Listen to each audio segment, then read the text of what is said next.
네, 조금 전 들어온 온열 질환 관련 속보 전해드리겠습니다. 기록적인 폭염이 계속되면서 어제 하루에도 온열 질환자가 70명 넘게 발생했습니다. 질병관리청 감시체계 신고 결과를 보면 어제 하루 전국 응급실 500여 곳에 열탈진과 열사병 등 온열 질환으로 들어온 환자는 76명이었습니다. 이에 따라 지난 5월 15일부터 어제까지 누적 환자는 1,440명으로 늘었습니다. 다행히 사망자는 9명에서 추가되지 않았고 지난 8일 256명으로 역대 최다를 기록한 이후 이틀 연속 신규 환자가 감소했습니다. 다만 지난해 같은 기간과 비교하면 누적 환자는 2.9배, 온열 질환 추정 사망자는 3배가 많습니다. 연일 이어지는 폭염의 하루 대부분을 야외에서 보내는 배달 노동자들도 어려움을 호소하고 있습니다. 더위를 피해 잠시 휴식 시간을 갖기도 어려운데요. 현장에 취재 기자가 나가 있습니다. 배민혁 기자. 네, 서울 당산동에 있는 이동 노동자 무더위 쉼터 앞에 나와 있습니다. 네, 이동 노동자 무더위 쉼터는 어떤 곳인가요? 네, 이곳은 배달 노동자 그리고 택배 노동자 같은 이동 노동자들이 무더위를 식힐 수 있는 곳입니다. 쉴 새 없이 일하던 배달 노동자들이 이곳에서 잠시 더위를 식히고 갈 수 있는 건데요.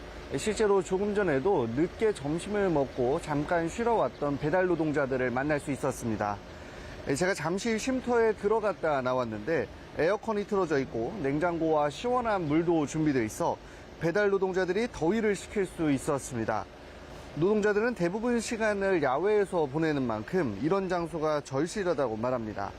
하지만 이곳을 제외하면 배달 노동자들이 더위를 피할 방법은 마땅치 않은데요. 제가 배달 현장을 직접 따라가 봤더니 배달하는 20분 내내 떼약볕 아래에서 움직여야 했습니다. 햇볕뿐 아니라 지열도 문제입니다. 지금 이곳 기온이 32도에서 3도 정도가 되는데요. 지열은 얼마나 되는지 직접 한번 재보겠습니다. 지금 56.9도 정도 나오는데요. 주로 오토바이를 타는 배달 노동자들은 직사광선에 더해 이렇게 높은 지열은 물론 차량들이 내뿜는 열기까지 더해져 더위에 굉장히 취약한 상황입니다. 네, 그렇다면 이 더위를 피할 방법이 아예 없을까요? 제가 이전에 만났던 배달 노동자들에게도 더위를 피할 수 있는 방법을 물어봤었는데요.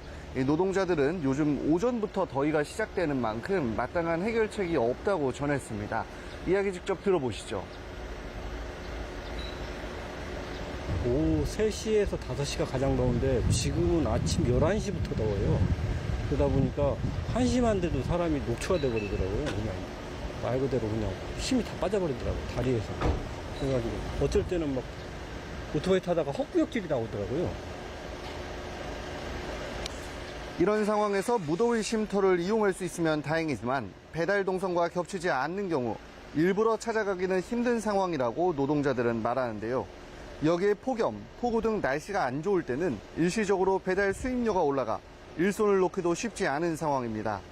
배달 노동자들은 서울 곳곳에 있는 플랫폼 기업의 물류 창고 등을 활용해 더 많은 무더위 쉼터가 생기기를 바란다고 말했습니다.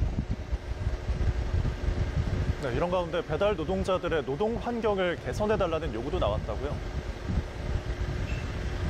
네, 그렇습니다. 이 배달 노동자들은 현재 노동자가 아닌 자영업자로 분류되고 있는데요.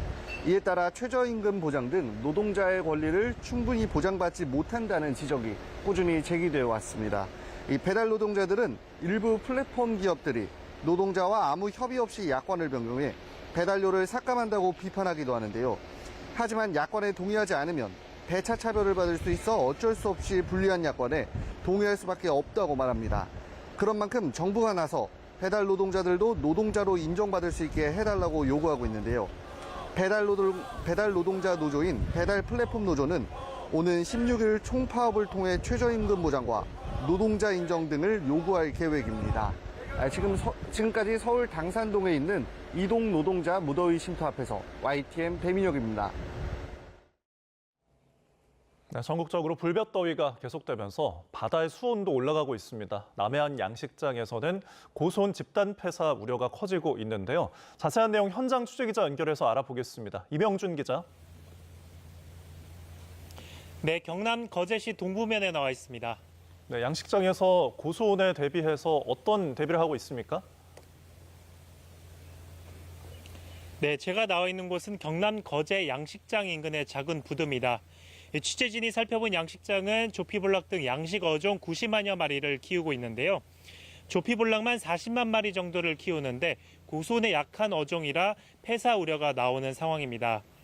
양식장에선 기존 그물보다 1에서 2m 정도 긴 12에서 13m짜리 그물을 새로 설치해 수온이 올라가면 조피볼락이 수심 깊은 곳으로 갈 수 있도록 유도할 계획입니다. 또 수온이 계속 상승하면 먹이 공급도 중단할 예정입니다. 이처럼 남해안 양식장 어민들이 고수온에 긴장하는 건 지난해처럼 양식 어류 등의 집단 폐사가 반복될 수 있기 때문입니다.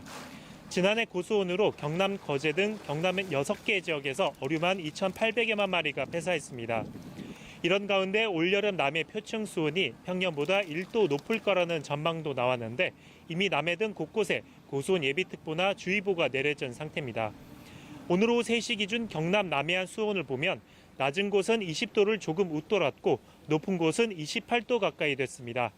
보통 조피볼락은 수온이 28도가 넘으면 폐사하기 시작하는데 불과 얼마 남지 않은 겁니다. 고수온 피해 대비해 관계당국도 움직이고 있습니다. 경남도는 면역 증강제와 예방 백신을 양식장에 공급하고 있습니다. 해양수산부는 조피볼락처럼 고수온에 약한 어종은 폐사하기 전에 폐사 피해가 발생하기 전 일찍 출하하라고 어민들에게 권고했습니다. 지금까지 경남 거제에서 YTN 임영준입니다. 네, 밤사이 서울의 열대야가 잠시 주춤했지만 주말까지는 열돔 현상이 이어지며 뜨거운 불볕더위가 기승을 부리겠습니다. 일요일 이후에는 열돔 현상이 점차 해소되겠지만 중부지방으로 강한 장맛비가 내릴 전망입니다. 취재기자 연결해서 날씨 내용 알아보겠습니다. 정혜윤 기자, 밤더위는 잠시 주춤했는데 불볕더위는 여전하다고요? 네, 그렇습니다. 서울은 지난 밤사이 최저기온이 25도 아래에 머물면서 지난 6월 29일 이후 12일 만에 열대야에서 벗어났습니다. 산맥을 넘은 동풍이 습도는 낮추면서 상대적으로 기온 상승이 저지된 건데요. 하지만 오늘도 폭염경보 수준의 낮 더위는 여전합니다. 현재 강원도 횡성 공급면과 전남 곡성 석곡면, 여주 북내면 기온이 37도 가까이 육박했고 서울도 35.1도까지 기온이 오른 가운데 강남구 일원동 기온이 최고 36.2도를 나타내고 있습니다. 주말까지는 더위를 몰고 오는 두 개의 기압이 한반도를 뒤덮으면서 열기가 축적되겠고 서쪽 지방은 산맥을 넘은 동풍이 유입되면서 불볕더위가 강화하겠습니다. 일사병 등 온열 질환 위험이 높아지고 있는 만큼 한낮에 야외 활동을 자제해 주시고 야외 작업장에서는 휴식 시간을 준수해 주시기 바랍니다. 다음 주에는 호우 가능성이 있다고요? 네, 그렇습니다. 일요일 이후에는 열돔 현상이 점차 해소되고 또 한반도 주변 기압계가 변화하면서 중부지방은 다시 장마권에 들 것으로 보입니다. 특히 정체전선이 머물 것으로 보이는 중부지방은 다음 주 중반쯤 남서쪽에서 유입되는 고온 다습한 수증기와 북쪽의 찬 공기 사이에서 강한 호우구름이 발달할 가능성이 큽니다. 기상청은 중부지방은 아직 장마가 끝나지 않은 가운데 주말까지 길게 장마 전선의 영향을 받을 가능성이 있다고 밝히고 철저한 사전 대비를 당부했습니다. 지금까지 과학기상부에서 YTN 정혜윤입니다.